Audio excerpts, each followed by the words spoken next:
Namaskar Tulsiyan ji. Namaskar, namaskar. Friends, it is my pleasure and privilege to welcome all of you to this second phase of webinar series.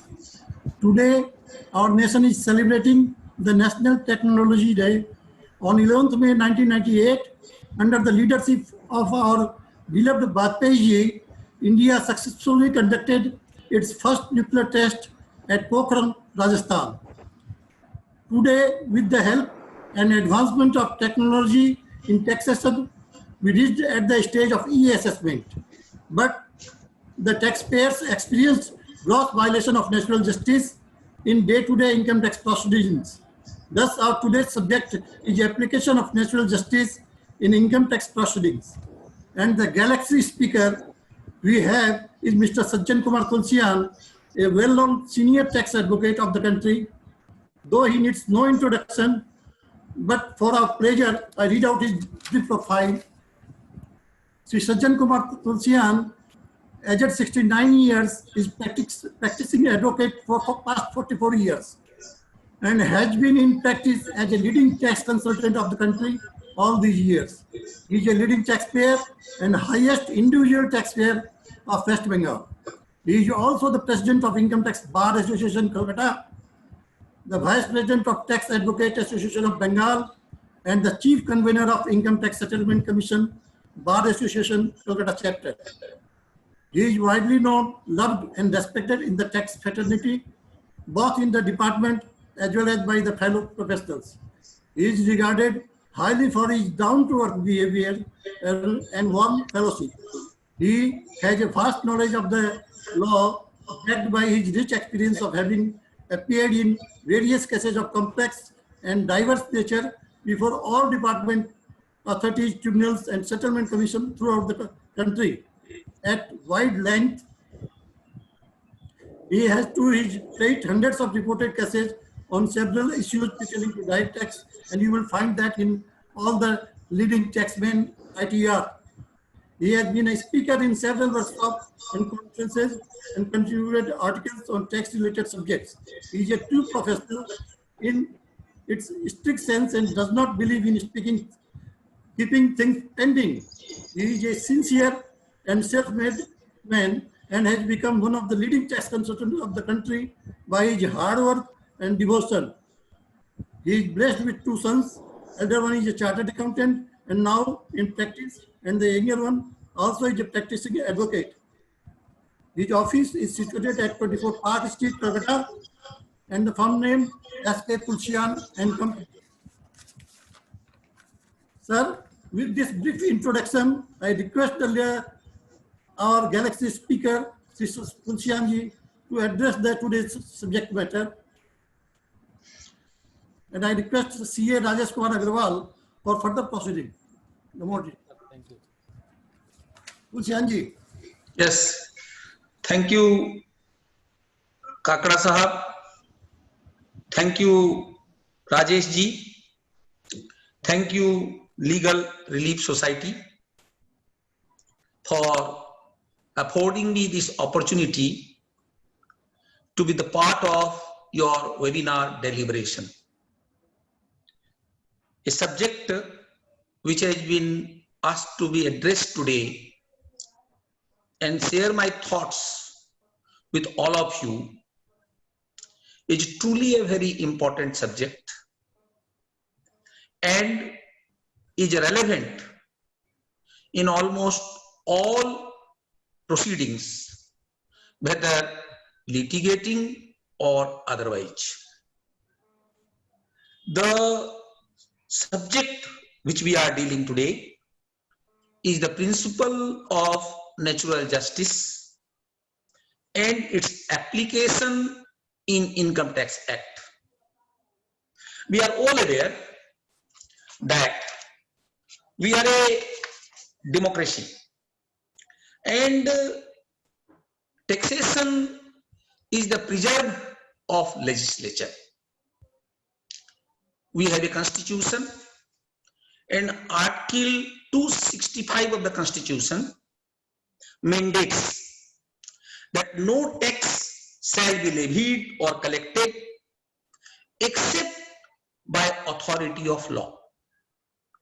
The enactment pursuant to this article is called Income Tax Act 1961, which invests authority in the system to collect taxes from the inhabitants, residents, and the persons who are eligible to pay tax as per the provisions of this law. When Constitution mandates enactment of a law, then it becomes the pervading duty of the legislature to mandate such law through the process of the fundamental rights enshrined in the Constitution. The most important fundamental right which is enshrined in the Constitution is Article 14 and Article 21 of the Constitution. Article 14 of the Constitution gives us right to equality, whereas Article 21 gives us life and liberty. The right of equality and the right to life and liberty, the principle of natural justice is inherent in it. Therefore, the law of income tax addresses these concerns mandated by Article 14 and Article 21 of the Constitution. Income Tax Act 1961 is enacted is a very scientifically drafted and arranged law. Each provision by which liability is fastened, there is a corresponding provision inbuilt therein to address the principle of natural justice, and the decisions of the authorities has to be taken with the due observance of such principle laid down in the Income Tax Act. Now the question arises as to what is natural justice. When did this natural justice came to become a matter of human concern? We are all aware that the concept of natural justice is subject matter of proceedings when recognition of principal justice found its way into Magna Carta. The classic exposition of Sir Edward Coke of natural justice requires to vocate, interrogate, and adjudicate in the celebrated case of Cooper versus Bandsworth Board of Works, 1863, 143 ER 414. The principle was thus stated. It's very relevant. Even God did not pass a sentence upon Adam before he was called upon to make his defense. You just see the word therein that even God did not pass a sentence upon Adam before he was called upon to make his defense. Adam says, God, where art thou? Hast thou not eaten the tree whereof I commanded thee that thou shouldest not eat? Natural justice is a legal philosophy in the determination of just or fair process in legal proceeding, and the concept is closely related to the principle of natural justice. The principle of natural justice is not foreign to the Indian system. The concept of natural justice has been first enunciated, as has been observed by the Supreme Court in the famous Kautilya's Arthashastra. The Honorable Supreme Court, in the case of Mohinder Singh Gill versus Chief Election Commissioner, AIR 1978, Supreme Court 851, has observed, which I would like to quote for my brothers. Indeed, natural justice is a pervasive facet of secular law, where a spiritual touch enlivens legislation, administration, and adjudication to make fairness a creed of life. It has many colors and shades, many forms and shapes, and shade where valid law excludes, it applies when people are affected by the acts of authority. It is the bone of healthy government, recognized from earliest time, and not a mystic testament of judgment law. Indeed, from the legendary days of Adam and that of Kautilya's Arthashastra, the rule of law has had its stamp of natural justice, which makes a social justice. We need not go into this deep for present, except to indicate the roots of natural justice and its foliage are noble and not newfangled. Today's application must be sustained by current legislation, case law, or other extant principle, not the hoary codes of legend and history. Our jurisprudence has sanctioned its prevalence, even like the Anglo-American system.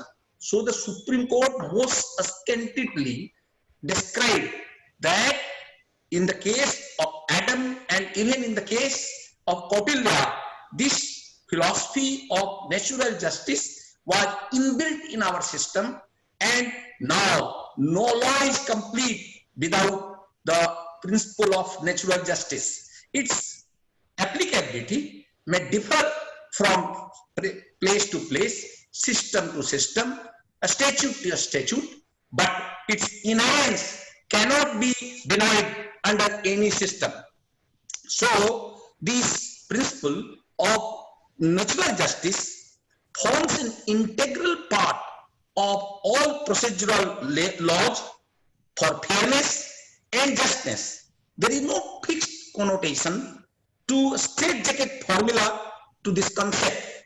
The concept thus is flexible, and the context of application will depend on the facts and circumstances of each case.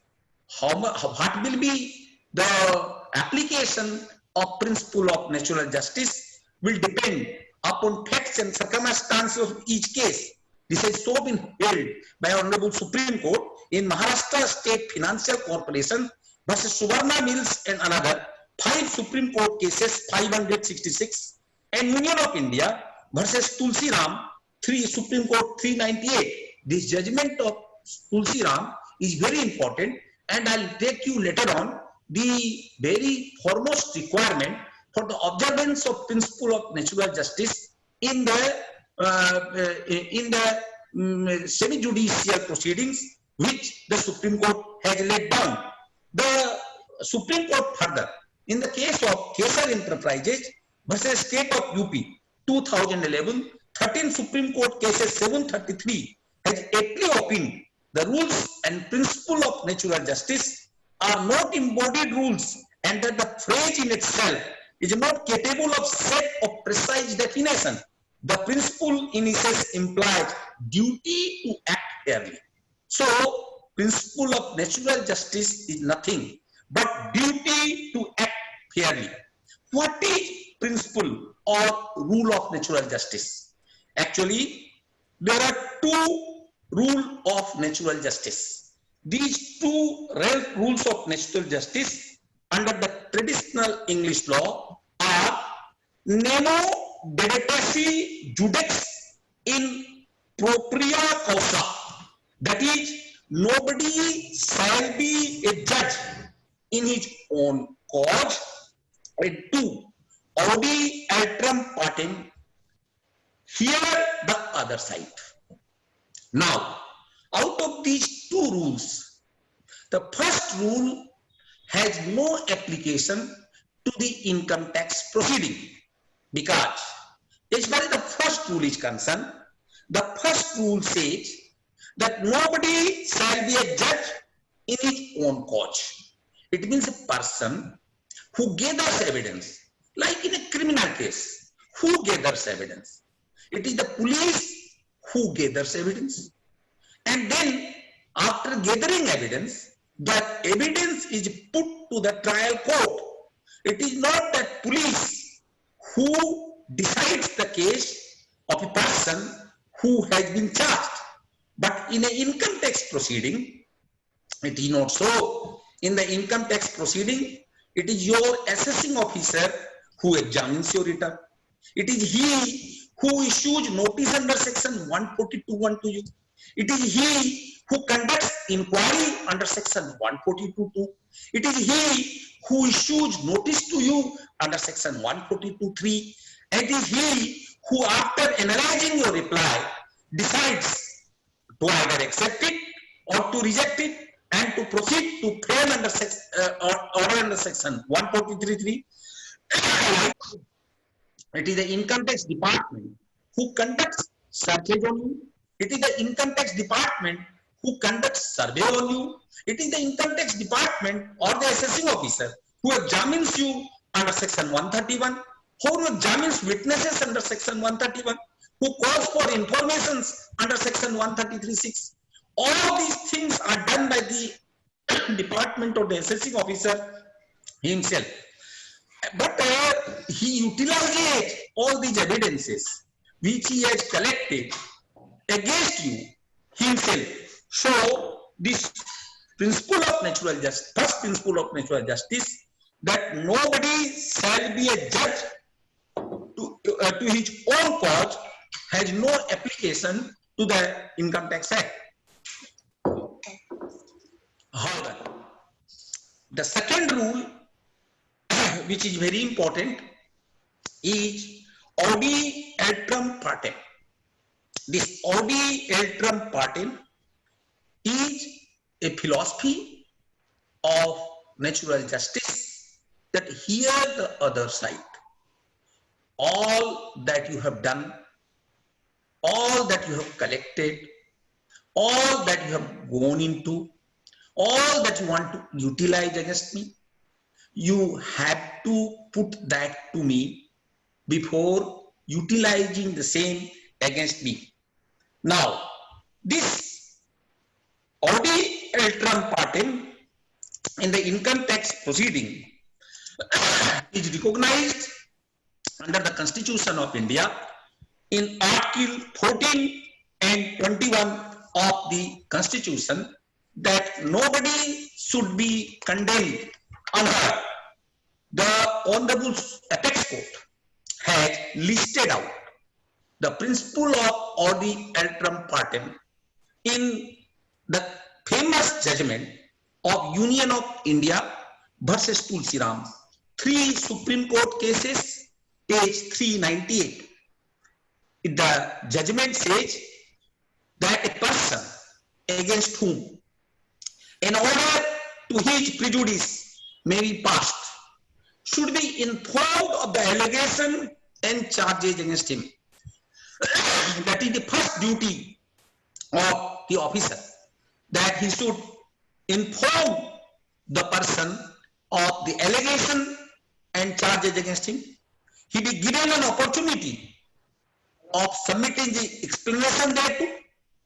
Then he has a right to know the evidence, both oral and documentary, by which the matter is proposed to be decided against him, and to inspect the document which are relied upon to be used against him, and to have the witnesses who are given evidence against him examined in his presence, and have the right to cross-examine them.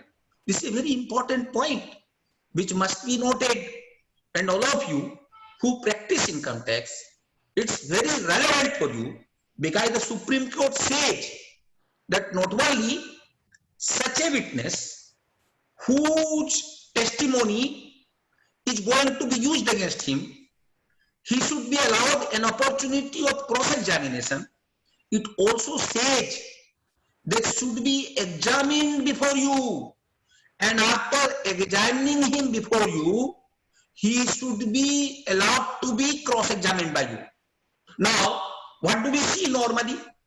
That a entry operator has been examined, or a person has been examined with our back.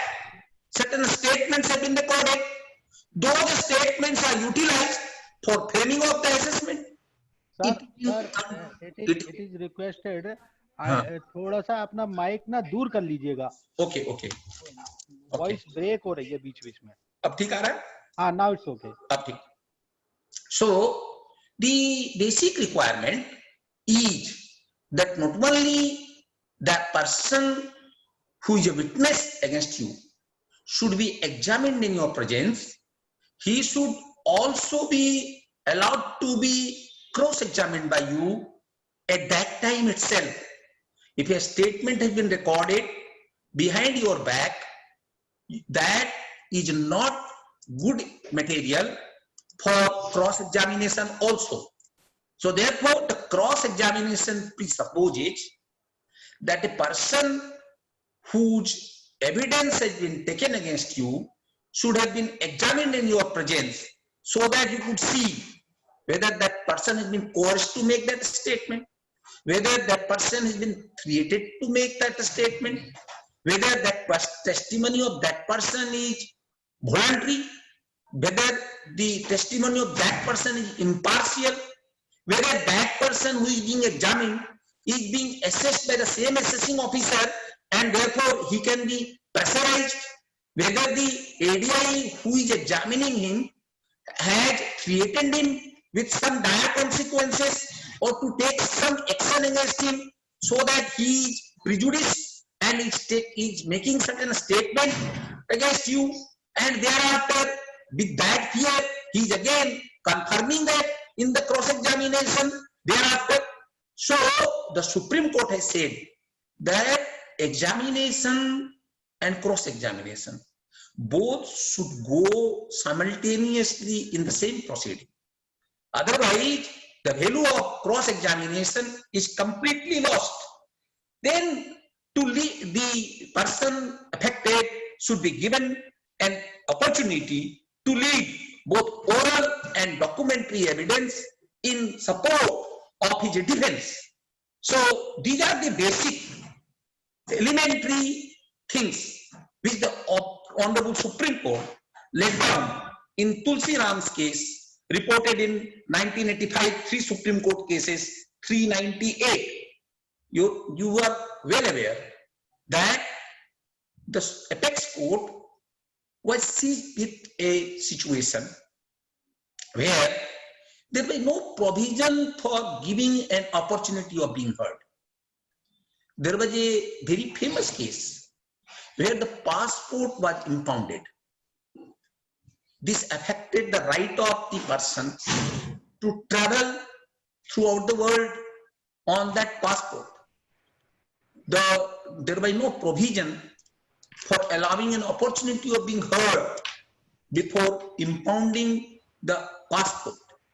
The Honorable Supreme Court said, no, you are affecting his fundamental right under Article 21 of the Constitution, because right of life and liberty is affected, because that person is deprived of the right to travel to the all parts of the world. So therefore, since you have impounded it without giving a reasonable opportunity of being heard, so therefore this impounding is completely bad in law. This was so held by the Honorable Supreme Court in the case of Menka Gandhi versus Union of India, AIR 1978, Supreme Court, page 597. Likewise, in 1990, the Honorable Apex Court, while dealing with the case of Chanalal Sahu versus Union of India, AIR 1990, Supreme Court cases 1480, said the Constitution mandates compliance of natural justice under Article 14, 19(1)(g) and 21 due to the denial of procedure that is just, fair and reasonable. So the Supreme Court said, if you deny a fair opportunity of reasonableness to be heard, that is affecting his right under Article 14, 19(1)(g) and 21 of the Constitution. It is now judicially well settled that while acting in their quasi-judicial capacity, the income tax authorities have to adhere to the principle of natural justice. That's a famous judgment of Noor Agha versus the state of Punjab, AIR 2009, Supreme Court Supplement 852. This, however, I must admit that Income Tax Act has been fairly drafted. The fundamental provisions governing the proceeding under the Income Tax Act has provided for a fair opportunity of being heard. If you look at section 12AA(1), there is the opportunity before rejecting your application. If you look into section 12AA(3), there is a provision where if you cancel your registration, they'll give you a fair opportunity of being heard. So likewise, under section 1023C(5), 1023C(6), the provisions for approval of you as a charitable institution or institution of eminence, they have to give you a fair opportunity of being heard before rejecting your application. Likewise, all the provisions, like maybe you come to section 142(3), come to section 143(2), come to section 263, come to section 250, come to section 254, come to section 273, 271AA, come to section 274. All these sections have embodied in it the principle of natural justice, where a prior opportunity of being heard before taking decision against you or issuance of SCN has been provided. The judiciary has also filled in the vacuum wherever such mandate is not provided in the law. Say a notice under section 148 has been issued against you, and the assessing officer claims that he has recorded region before issuance of such notice.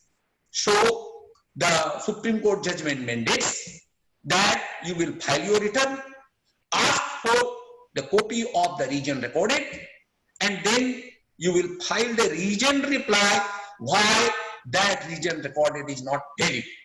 And if the assessing officer do not agree with you, then he has to pass a region order to dismiss your reply that the region recorded is not suffice to give him jurisdiction to act under section 147.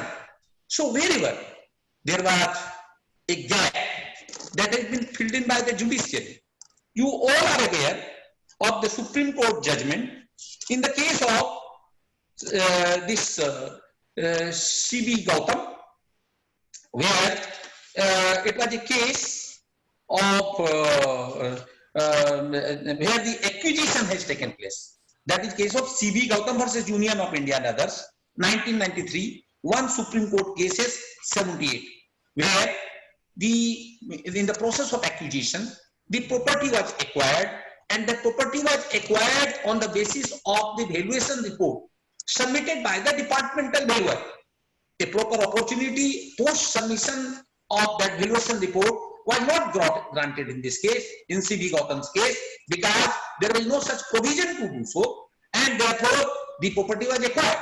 When the matter reached Supreme Court filled up the gap. They said, no, you have acquired the property, you have acted against the interest of the SSC, you cannot appropriate the property at your own value without giving an opportunity to the SSC to rebut what is contained in your valuation report, and therefore that decision was struck. Now, the principle of natural justice or the rules of natural justice can be called a rule or a right to fair hearing. So, what is the right to fair hearing? Right to fair hearing, as I have explained to you, has been explained by the Supreme Court in the case of Maneka Gandhi, that is already given you the citation, AIR 1978, Supreme Court 597, or in the case of Chocolingam versus Mappam versus CIT Madras, 48 ITR page 34, where Justice Vidyakunda, speaking for the SSC, said that the principle of natural justice is inherent in the provisions of Income Tax Act because income tax proceeding is a judicial proceeding. And I have already told you the judgment of the Supreme Court in the case of Noor versus State of Punjab, AIR 2009, Supreme Court Supplement 852. So in these, the Supreme Court has explained as to what is the right of fair hearing. Now, in order to say that the right of fair hearing, what is the right of fair hearing? The fair hearing means the person who is entrusted with the duty of hearing my case should be a person with unbiased mind. A person who is a biased person can never take a fair and an independent decision. Who is a person who has a biased mind? Ramanatha Iyer, in a judicial dictionary, says bias means a leaning of mind, a preposition, inclination, propensity towards an object, bent of mind, a mental power which sways the judgment. It is a predisposition to decide for or against one party without proper regard to the true merits of the dispute. So, this definition of bias clearly and inherently explains why a biased person cannot act naturally, cannot act with natural justice in mind. So therefore, the first rule of natural justice is that the person, the judge, must not be having bias. In the Apex Court, further, in the case of Delhi Transport Corporation versus DTC Mazdoor Congress, AIR 1991, Supreme Court 101 has said where there is arbitrariness, then Article 14 and Article 21 springs into action and strikes the same down. So therefore, that arbitrariness is nothing but a bias. Likewise, the question arises that only when there is an existence of bias that the principle of natural justice will be violated, or even a case where the likelihood of bias, the principle of natural justice can be violated. Say, person hearing is my friend, person hearing is my relative, person hearing had a fight with me, person hearing has some inclination or touch with me. There is a likelihood of me having the bias. In the Supreme Court, many cases, the judges have recused themselves because they were hearing the case of a corporate entity in which they were holding shares. So therefore, they thought they can be accused of bias, and therefore they recused themselves. There are umpteen occasions in the High Court, in the Tribunal, in the Supreme Court, in the settlement commissions, where the judges recuse themselves because there is a likelihood of bias. So not only there should not be bias, even the likelihood of bias could impede the rule of natural justice. It has been held by Honorable Supreme Court in the case of S. Parthasarathi versus State of Andhra Pradesh, AIR 1973, page 217, and ABP Private Limited versus Union of India, 2014, to a scale 85. Thus, an inquiry officer or a court of law should be made by the person with an open mind who should by no means have bias.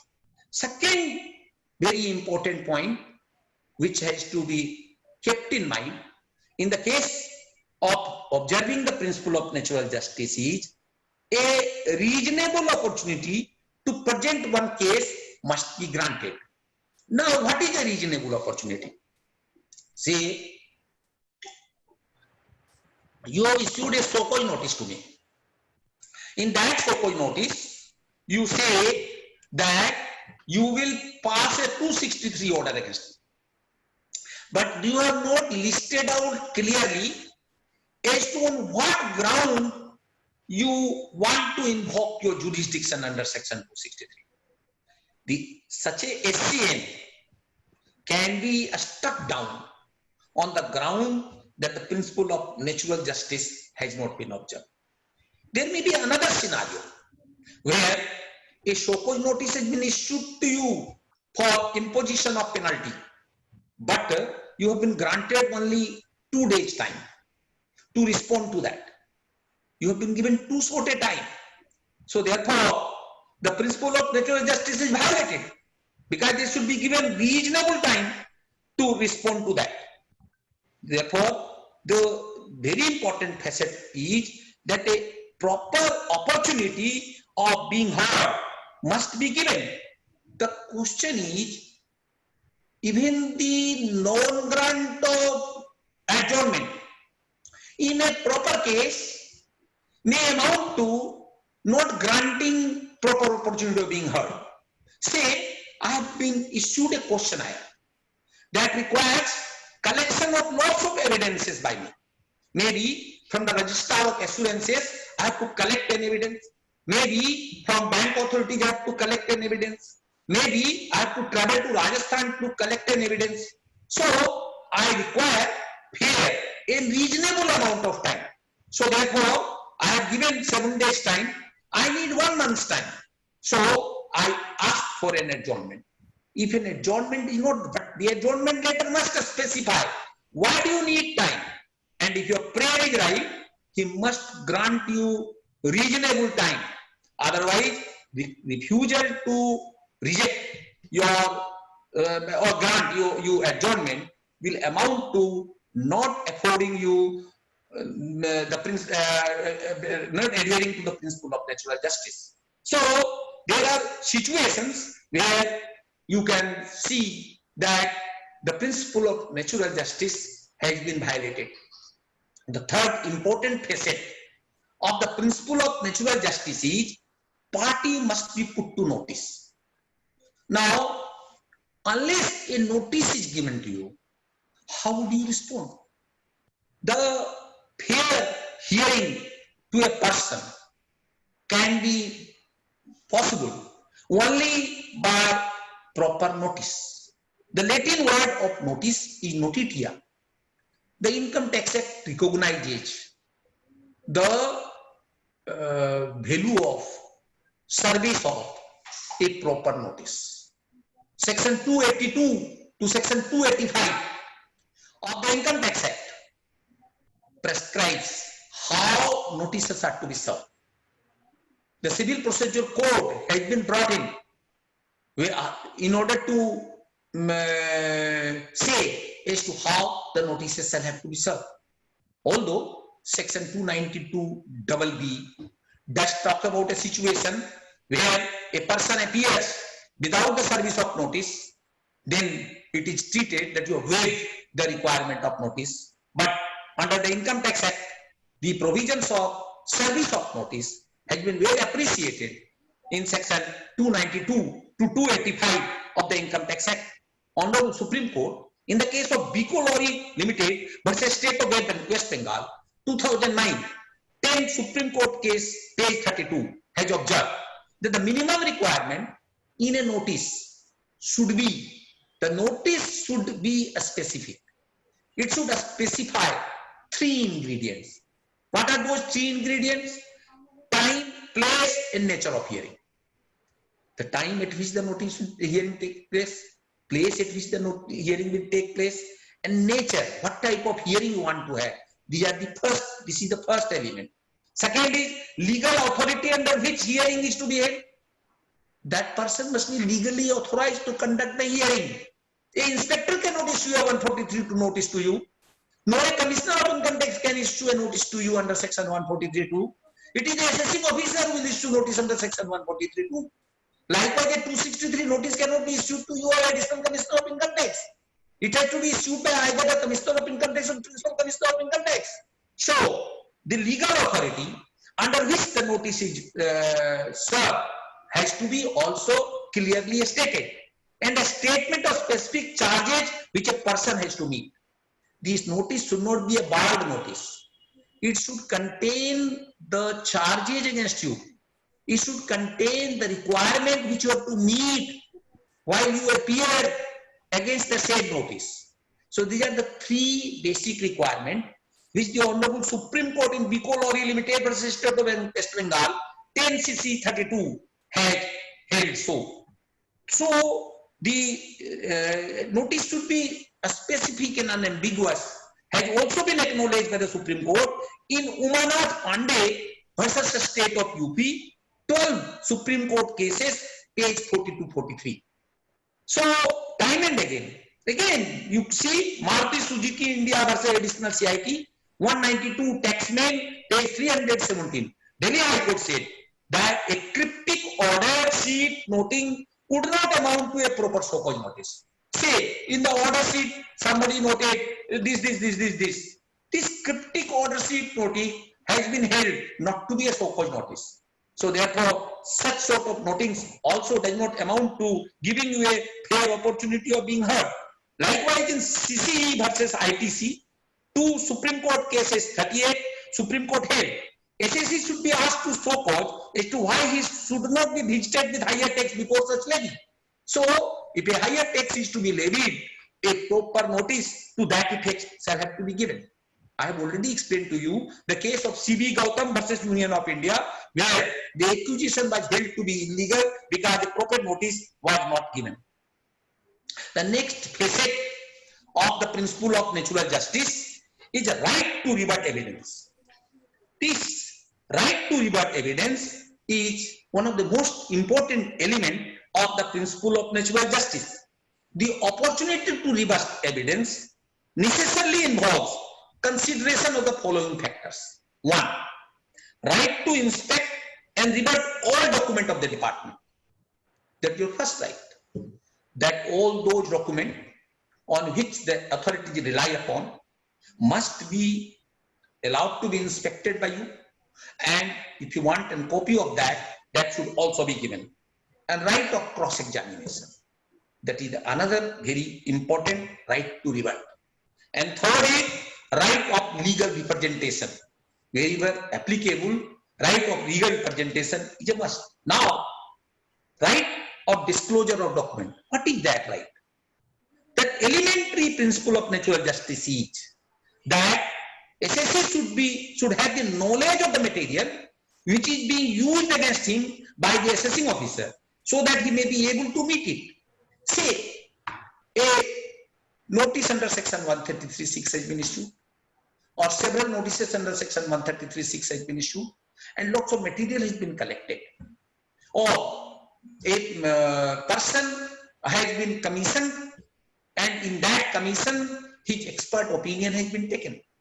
Or a search has taken place on third-party premises where documents pertaining to you have been seized.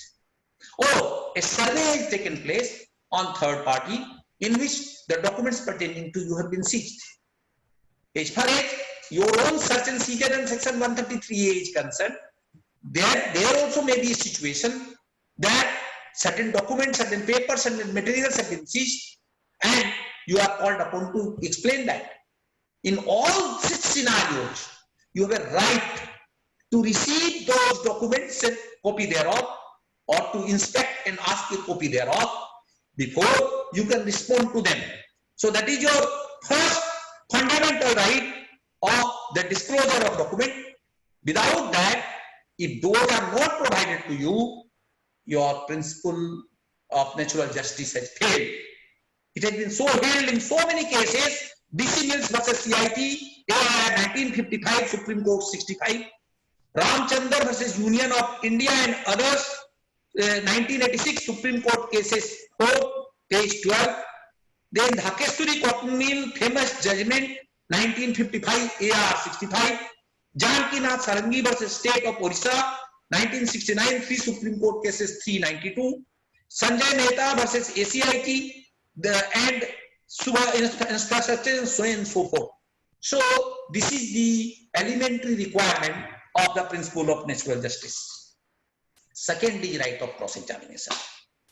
Now, the Honorable Supreme Court in the state of MP versus Chintaman Sadashiva Vaishnavapam AIR 1961, Supreme Court cases 1623 held that rules of natural justice require that a party must be given the opportunity to adduce all relevant evidence upon which he relies, and further that evidence of the opposite party should be taken in his presence, and that he should be given the opportunity to cross-examine the witnesses examined by that party. Not providing said opportunity to cross-examine witnesses would therefore violate the principle of natural justice.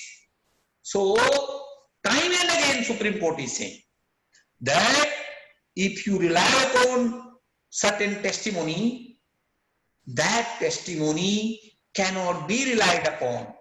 That testimony has to be testimony of a person who has given a voluntary statement, and that voluntary statement has been cross-verified by you through the process of cross-examination.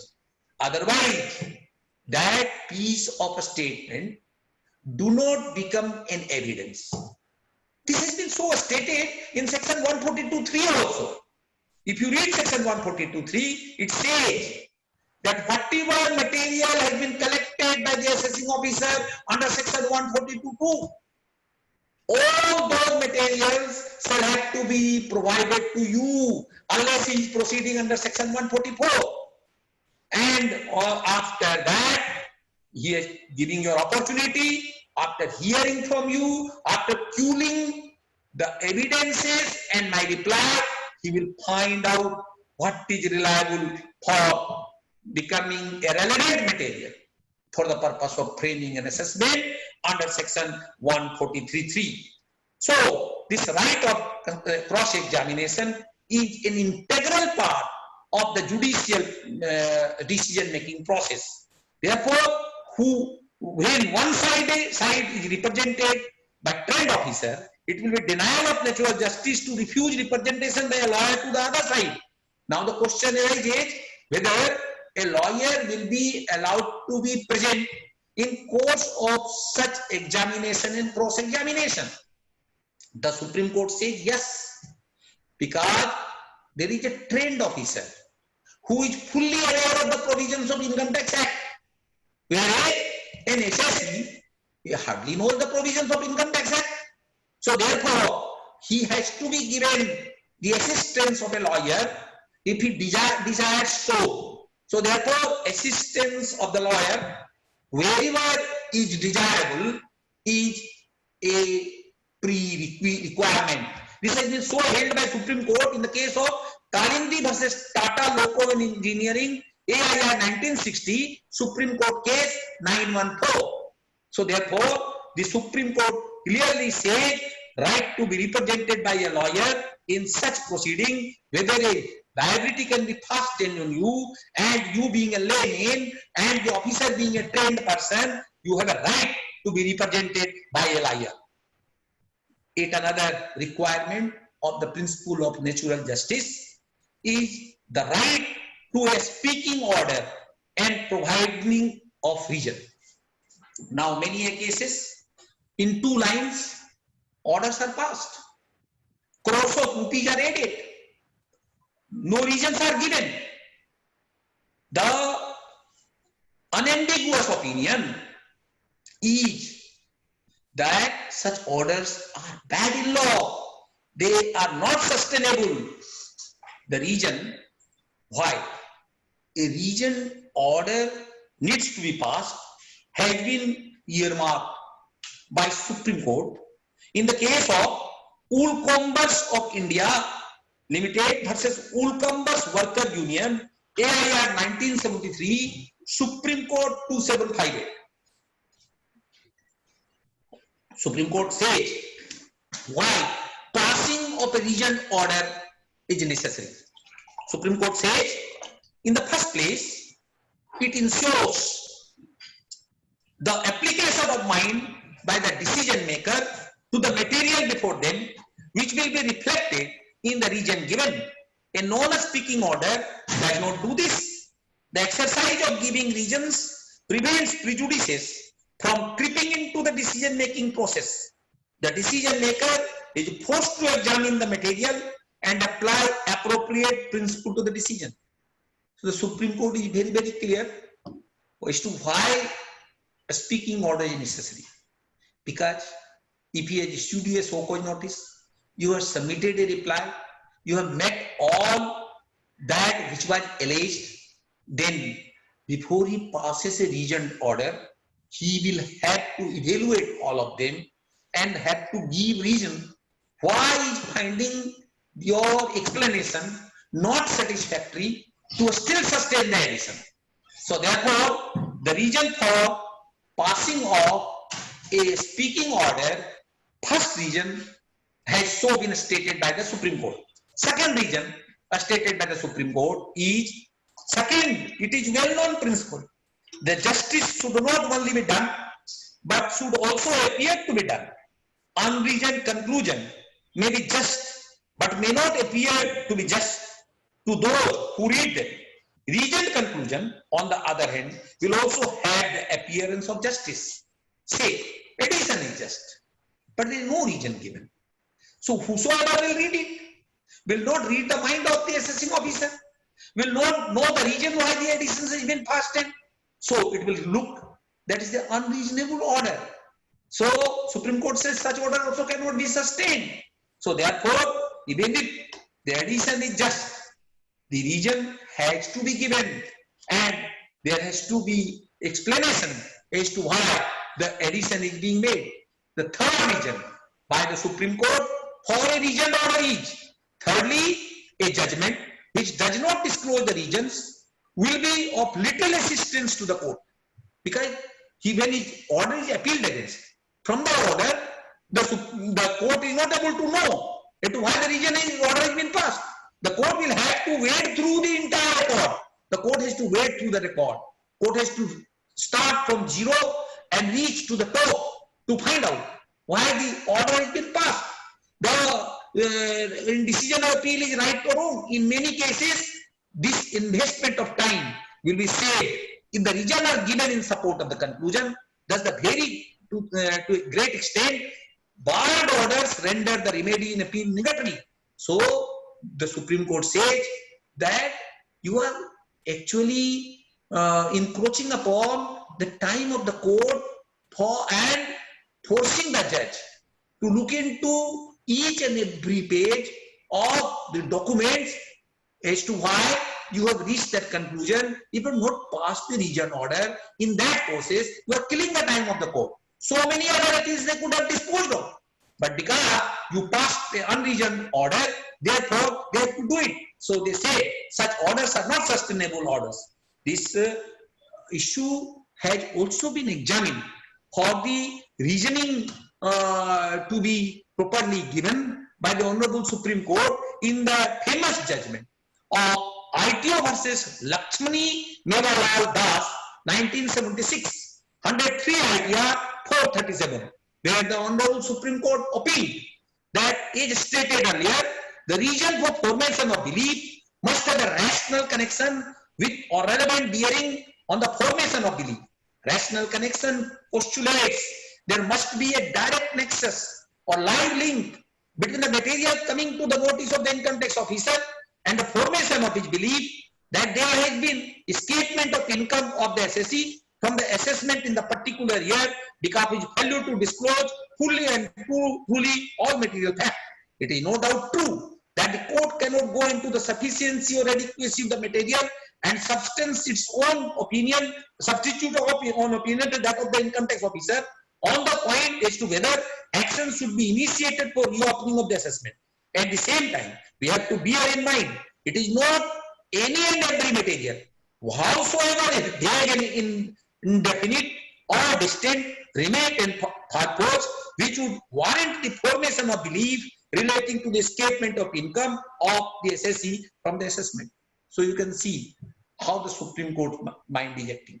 Supreme Court is saying that each material which you have or utilized for formation of belief, that you have reason to believe that income has escaped assessment for SSE's non-disclosure of all material fact at the time of original assessment has led you to the belief that income has escaped assessment.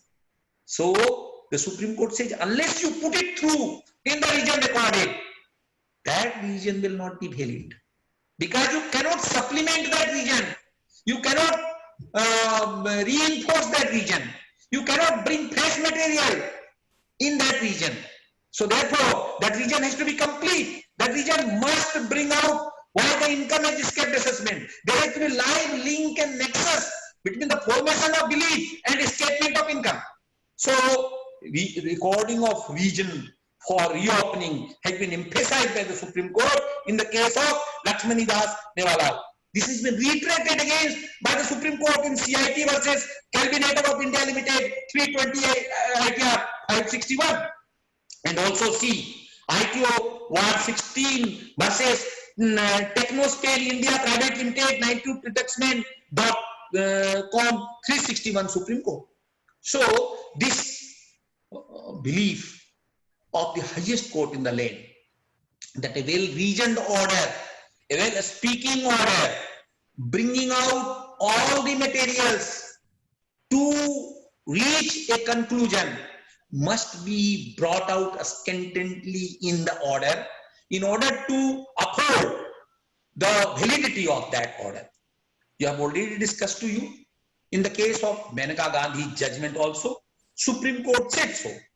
But I'll be failing in my duty if I don't bring to your notice the famous judgment of the Supreme Court in the case of Kranti Associates Private Limited versus Masood Ahmed Khan 210 9 Supreme Court page 496, wherein again in respect of administrative, quasi-judicial or judicial orders, the Honorable Supreme Court applied the following principle and summarized the same in their judgment.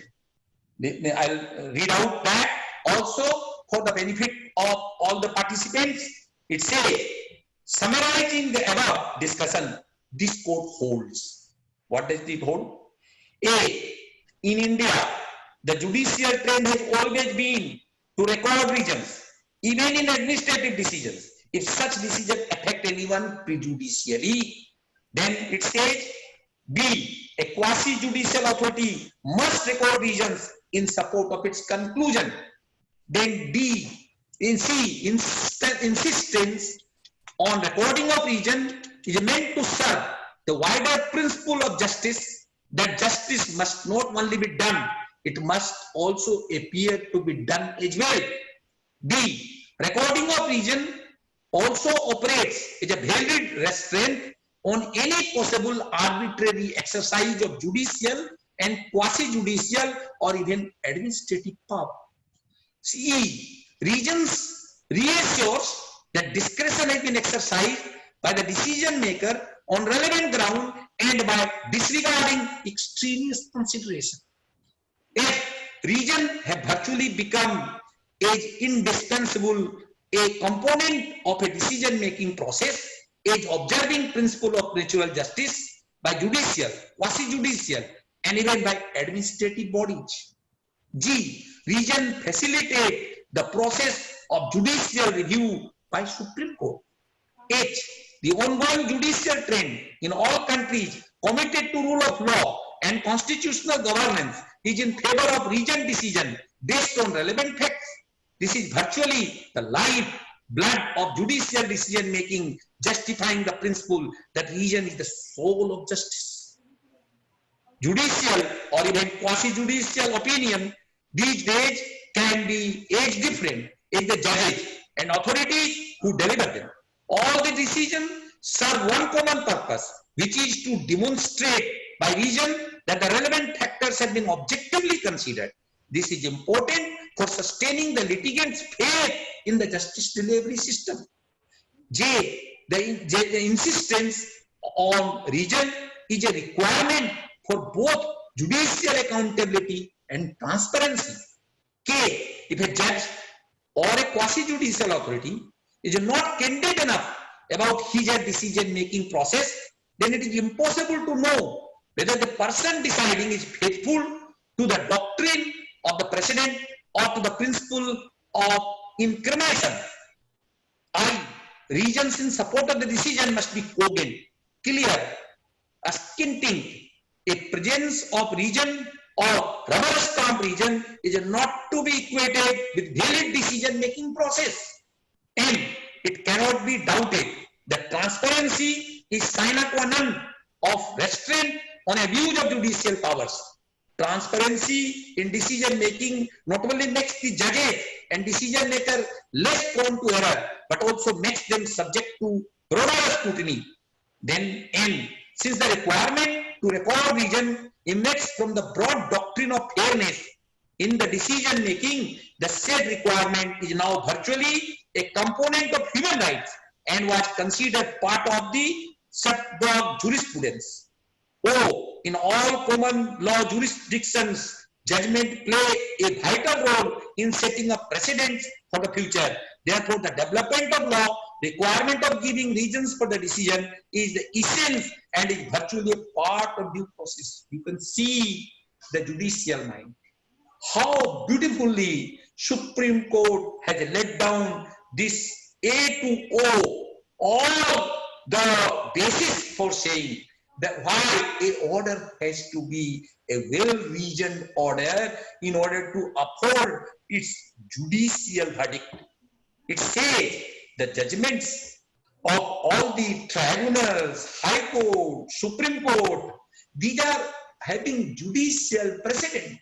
If you don't pass a speaking order, you don't explain why you are reaching a conclusion, how the subsequent authority following it will able to gauge as to what it played in the mind of the judge to come to that conclusion. How would that become a precedent? So therefore, the reasoned order is part of the principle of natural justice, and it is now, it has been said by the Supreme Court, become a sine qua non to all the decision-making process.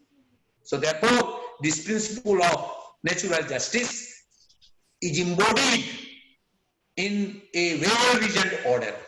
So therefore, all order must be a speaking order. Now, having discussed these facets of a order which will have transparency and fairness, I come to the burden of proof. On whose lies burden of proof that the principle of natural justice has not been followed. Admittedly, burden of proof is on the person who alleges that the principle of natural justice has not been followed. If a person alleges that the order has been passed without following the principle of natural justice, it is bounden duty to prove how he says so, for what reason he says so, what are the grounds on which he says so. He has to demonstrate to the court that this order against me has been passed by this authority for the following reason. Whether a proper notice has not been given to him, whether the inquiry conducted against him, those material has not been put to him, whether the statement which has been relied upon has not been given to him and he has not been allowed a proper opportunity to cross-examine that party, whether what is the content of that statement has not been properly understood by the person, whether the material collected in the section 133(6) has not been given to him, whether a search which has been conducted in third party's premises, that third party person has not been examined about it, and that the assessing officer has not been able to link that material with that of the SSC. All these things, burden of proof lies on the person who alleges the principle of natural justice has not been followed. This has been so held by the Honorable Supreme Court in Madrana Mosque versus Badaluddin, 1966, 1 Allahabad ER 545. This is Allahabad judgment. So therefore, this is a principle that one who alleges that principle of natural justice or the rule of natural justice has not been followed in each case, burden lies on him to prove that the principle of natural justice has been divorced in this case. Now, we come to a question whether the technicalities and irregularities in following the principle of natural justice occasion failure of justice. Now you see, everything has been followed. But say, the documents has been delivered to your house, but it has been given to your servant, and because you were not present, can this, and that servant helps you able to do. So you say, who has given, you do not know, so therefore you have ignored that. Can this technical thing lead to a conclusion that the principle of natural justice has not been observed? Say, a notice has come to you on your mail, and you know you are required to see your mail, and it has come on 30th of March. You see it on 5th of April, or you see it on 5th of May, and you say, notice has not been served. Can this technical irregularity lead to claim that the principle of natural justice has not been followed? The Honorable Supreme Court says no. In the case of State Bank of Patiala versus K. Sharma, 1996, 3 Supreme Court cases 364, and in the case of PD Agarwala, SBI, AIR 2006, Supreme Court 2064, it says no. This cannot be an alibi for holding that the order passed is not an order unless the person claiming is able to demonstrate that a miscarriage of justice has taken place by the act of the authority.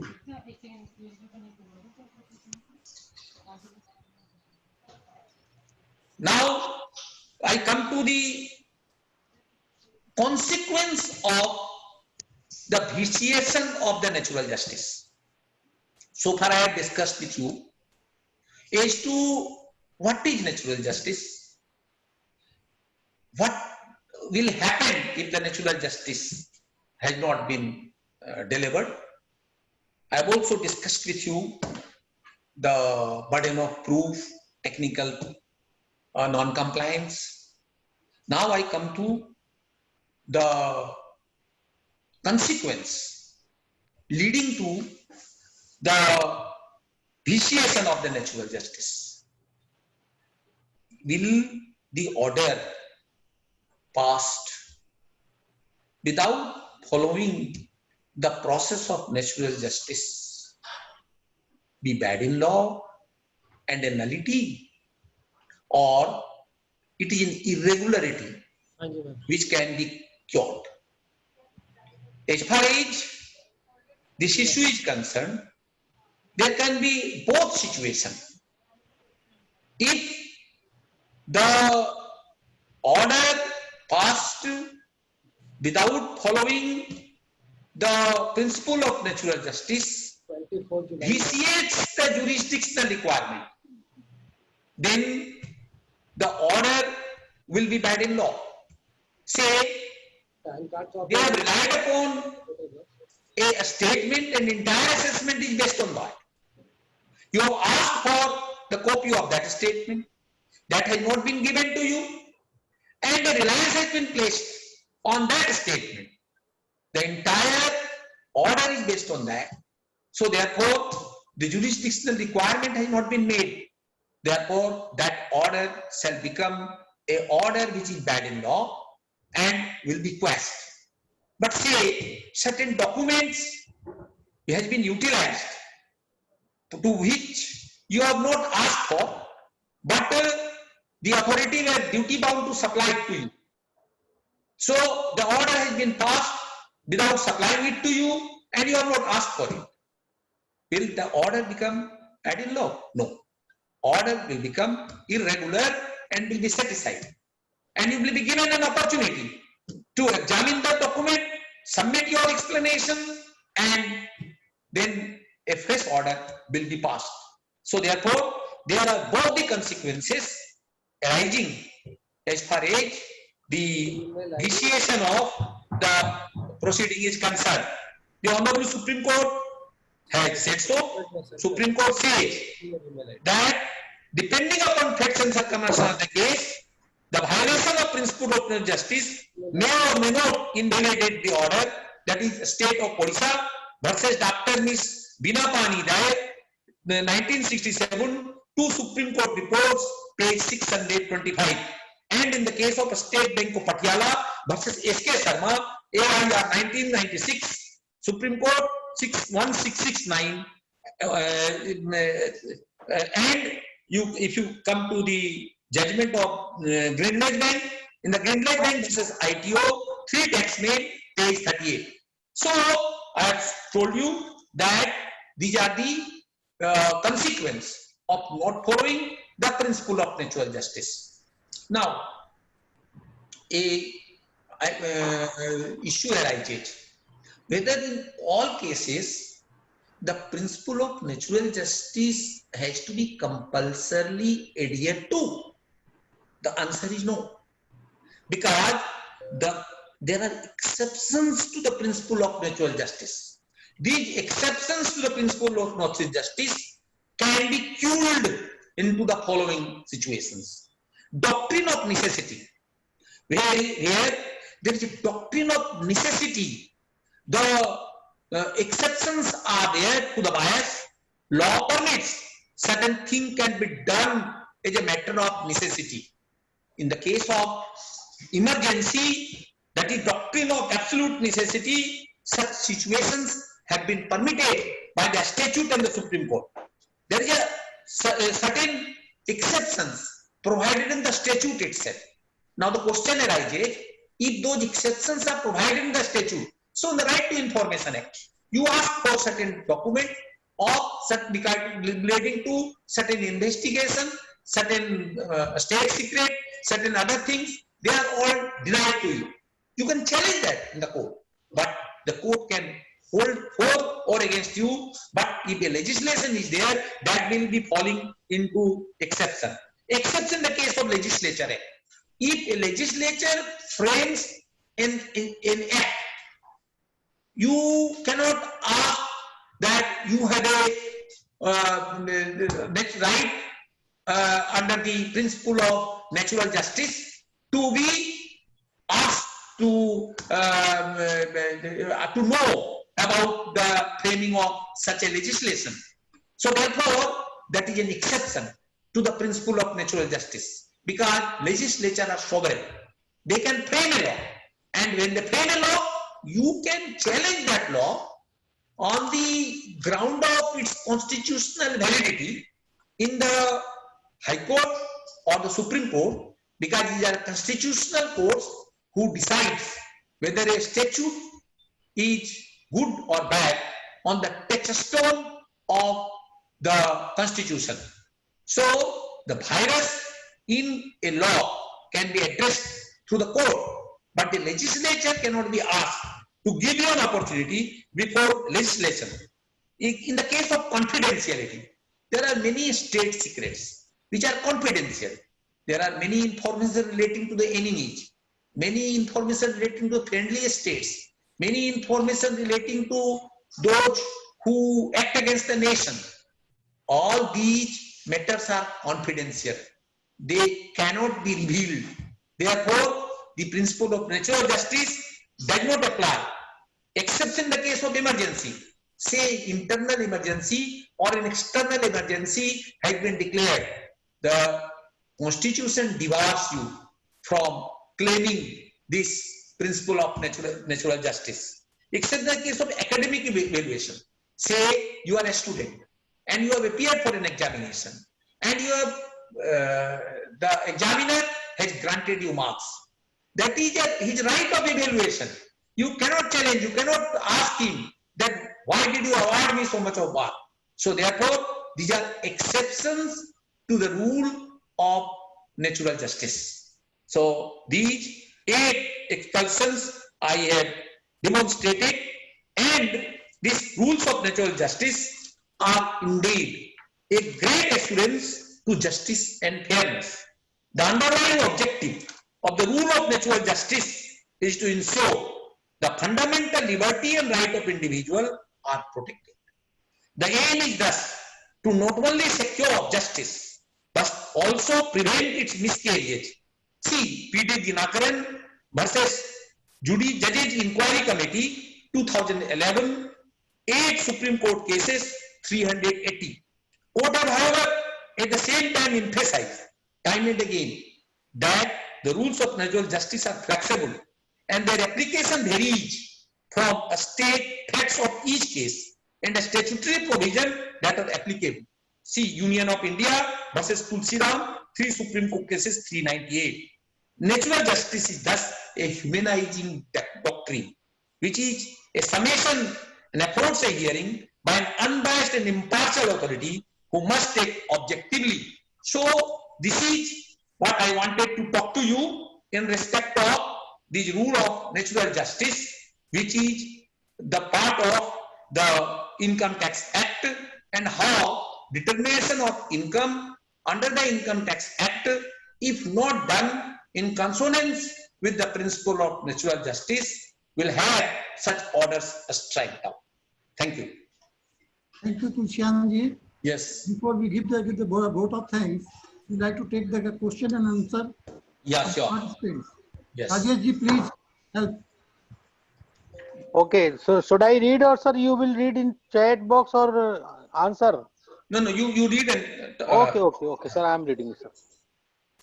This is question from Ajay Sachdeva. In a complaint against the assessee, can the assessee ask for cross-examination of the complainant? Yes, of course. Because if his complaint is going to adversely affect my right, then positively I have a right to call for, because it's a civil proceeding. It's not a criminal proceeding. In a criminal proceeding, you cannot ask why the FIR has been registered. You can ask by filing a 482 petition before the High Court against that FIR. But in a civil proceeding, anything which affects your civil right, you have a right to ask for copy of that and examination of that person. In any case, before the assessing officer acts on the complaint filed by that person, he has to state as to what are the basis for him to addressing those questions to you. So therefore, the principle of natural justice demand, you must know the content of such complaint, and if required, you have to also given the identity of such complainant so that you can cross-examine. Because he will be like a witness. He will be like a witness of the department. So therefore, you have the right to examine the witness. Okay, sir. Next question from Dilip Lohiya ji. Yeah. In a current scenario, written process by CPC and Order 143(1) and 154 passed by CPC without giving any opportunity of being heard in this matter, and as per information filed with online return, so how to get the principle of natural justice? No, these are all bad in law. These are all bad in law. When you will file an appeal against it, it shall be all strike down. Okay, sir. I think there is no question. The vote of thanks will be presented by Rajiv Kohli ji, but I must should be record on that thankful to R.D. Kakra ji, who introduced Tulsian ji very well. And over to Rajiv Kohli ji, sir. Thank you, Advocate Tulsianji, with your experience and natural fair in given the clarity what is the rule of natural justice. Income tax are what are judicial proceedings, and we are entitled to a right of being heard. And once we are also entitled to a cross-examination, the assessing officer has to be impartial, purely impartial, and he should be without different caste, and he has right to rebut evidence.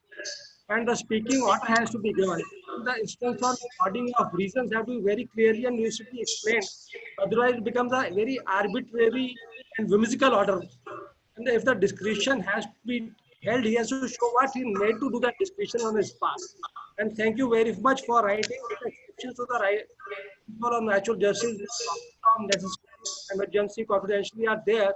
Sir, thank you very much for this nice deliberation and thought-provoking thoughts, because totally a judicial view from your end with your experience against what we normally think as chartered accountants, because you are more in accounting matters rather than the judicial matters.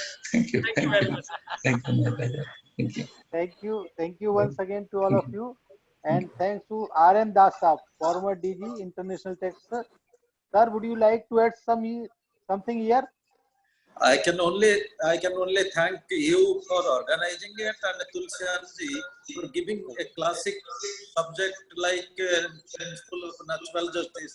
I hope that he will touch on new laws like Benami and money laundering and how principle of natural justice works in it, particularly in the adjudicating authority kind of organization. But that is probably on another occasion. We'll look forward to what his views are on those subjects.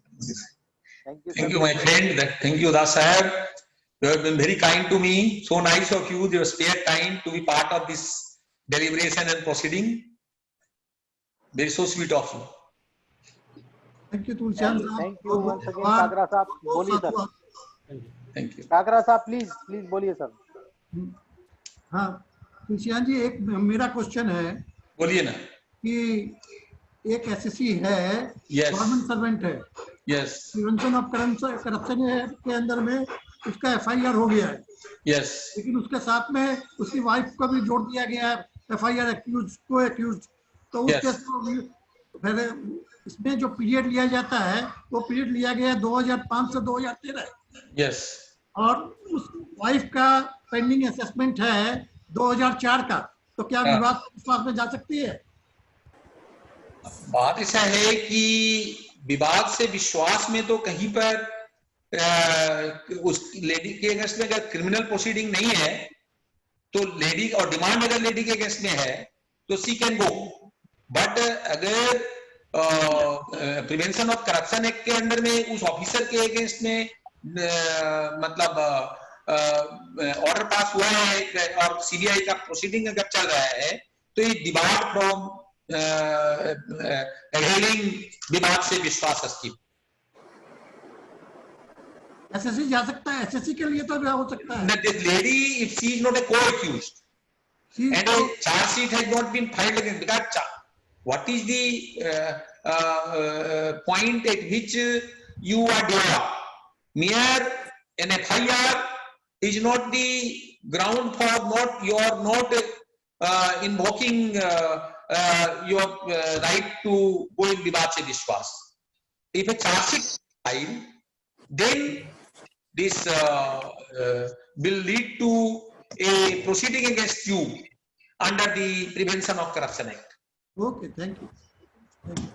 Yes. Thank you, sir, and thank you once again, sir, to all of you, sir. Thank you especially to Tulsian ji, sir, and R.D. Kagra ji, sir. Dhamija sahab, our Dhamija sahab would like to something add. Yeah. Sir, ask your question, sir. Dhamija ji, boliye, sir. नमस्कार sir. नमस्कार। हाँ नमस्कार तो friend साहब। नमस्कार। बढ़िया first class, बताइए। You have elaborated well where the principle of natural justice is not followed. I have a small question. Yes, please ask. In all those cases where the court feels that the principle of natural justice has not been followed, the order generally becomes void or voidable. That I have explained. I have, while dealing with the consequence of not following the principle of natural justice, depending upon the violation, it shall be held that the order is sustainable or not. Say, entire order is based upon the statement made by the entry operator before the investigation wing. Here, assessing officer has not examined that entry operator. He has not examined him before you. He has not given you an opportunity of cross-examination. So therefore, the entire order is vitiated. And that order being vitiated, entire order will go. But say, a statement by recorded by the assessing officer, you were present there, but he did not give you an opportunity of cross-examination. In that event, it shall be an irregular order. So therefore, the court will direct that you should allow him to cross-examine. So these are the two situations of the same case which I have told you. You want any other deliberation? Thank you, No. sir. All are happy, sir. Thank you, Thank sir. you. Thank you once again, sir. Thank you. Thank you. Thank you, sir. Thank you very much. Thank you. Thank you. Thank you.